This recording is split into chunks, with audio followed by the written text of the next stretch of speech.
welcome. Today guys, I'm gonna be making for you all curry chicken. Now I did this earlier when I started off my channel and I wanted to revisit this recipe. So today I have here 4 pounds of chicken cut up into small pieces. You want to make sure and wash and clean your chicken properly, and if you want to see how I wash and clean my chicken, I will leave a link down below in the description box for you guys, together with the list of ingredients you'll need for this recipe. The other ingredients you'll need to season the chicken: some hot pepper, pimento pepper, and if you live out here in the US and you can't find pimento or seasoning peppers, you can use 2 Fresno chilies. I have some green seasoning, which you'll find a link for down below in the description box. You can use either the basic or the one for the curry dishes, seeing that we're using curry. We're going to be making curry chicken. Some chopped onions, chopped scallions, and we call this scythe in Trinidad.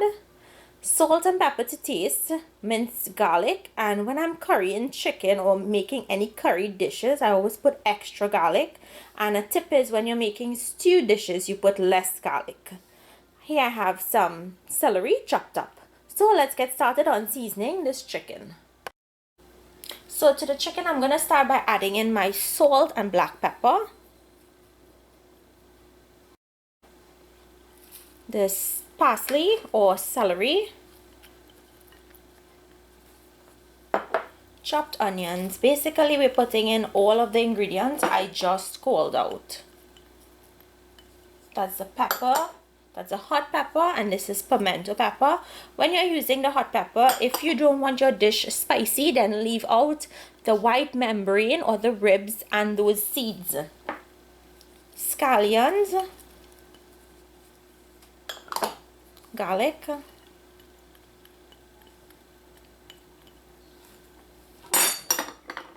and the green seasoning. Now you're going to mix everything.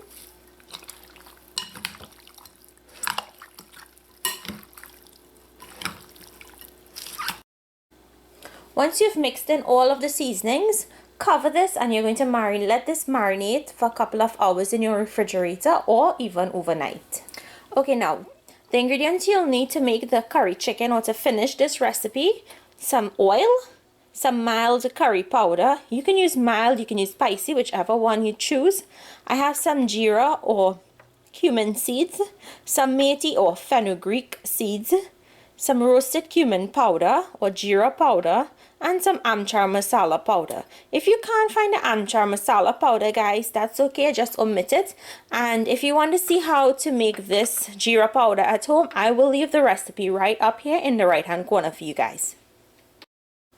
And you'll just need a little bit of water to help bring everything together. You want to start by putting up a pot to heat up, and once that pot comes up to temperature, add in some oil. And I have my heat on medium because you want to be able to let this curry cook. You don't want it to burn. So once the oil starts to heat up, I'm going to add in the methi or the cumin seeds into the oil and let that toast in there until it gets a darker brown color.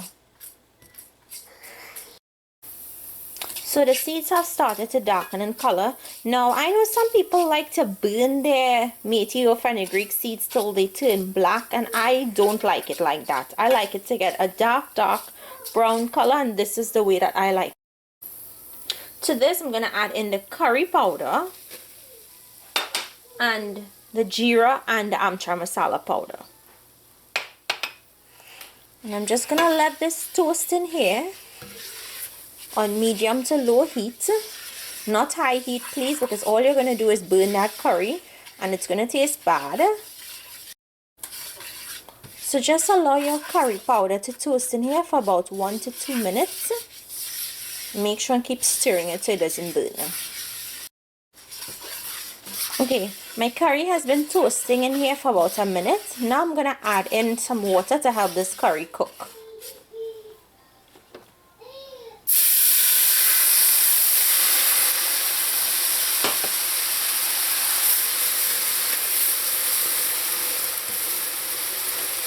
The curry is going to start to thicken up, and that's what you want. You want this to turn into a thick paste, and once your curry turns into this thick paste, you're going to add in the chicken.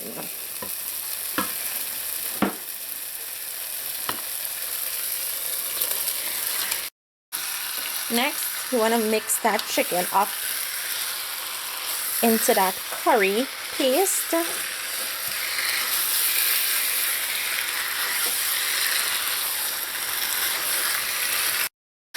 Okay, now I'm gonna put my stove on very high, and I'm gonna allow this chicken to fry up in that curry and bunjay down.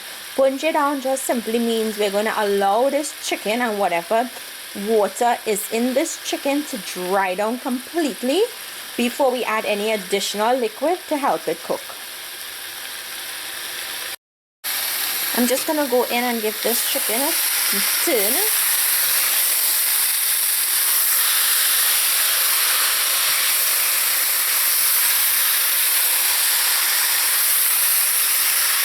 And you see how there's no liquid at the bottom of the pot? That's what you want. So now what I'm going to do is add in enough water to help this cook. I'm using the bowl that we had the chicken marinating in so that we can get all of the seasonings that was left back.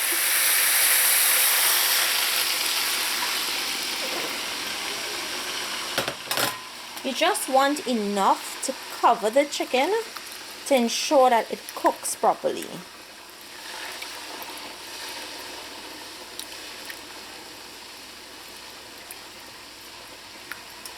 So I'm going to leave this here on medium heat. Let it take its time. It's going to cook, and that curry sauce is going to reduce and it's going to thicken up.